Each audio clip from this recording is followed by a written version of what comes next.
zo'r narsa ekan-a. G'aybullaning yagona qiz niyat qildi. Nima qilib bo'lsa ham mana shu qizga uylanaman. Endi so'raganning aybi yo'q. Kelin bola nima ish qiladi? Endi onashga biza G'aybullaning o'g'liga o'ynagan qiz bizada. Kimni topding? Onajon, G'aybullaning oldida o'ynash hammaga emas. Olaman. Menga qarang, kimga o'ylanayotganingizni bilib olsizmi? Ha, G'aybullaning oldida o'ynagan qizga, sizga. Davay unda erta uchrashuv.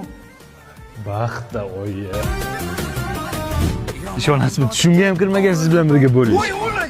Bu ana G'aybulla To'yxo'novda olti o'ynagan qizmi? Voy, bu ketib tonish qilyapti-yu. Siz bilan jiyanlab turasini tutsak bo'ladimi? Men tezroq faqat shoshilyapman-da. Unashlan yigitim hozir sekin yo'qroq turing, iltimos. Bo'ldi, sog' bo'ling, rahmat. Bo'lasiz Tursunxon. Sizga ham qiyin ekan-a?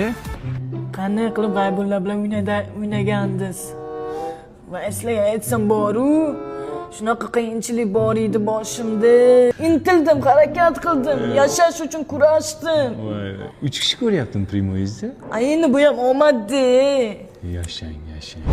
Dunyoning shodligi yig'ilsa butuni, do'stlar didoridan bo'lolmas ustun.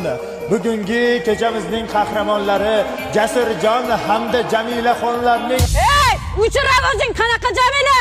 Ana G'aybullaning o'g'liga o'ynagan qizdi. Tushundingmi? Sen bir G'aybullaning oldida o'ynama ekan, ey. Michael Jacksonning oldida o'ynasang nima deyapti? Va qara, ertaga bolalarimizdan so'rashsa, kimning o'g'lisan desa, G'aybullaning oldida o'ynagan qizning o'g'liman deydimi?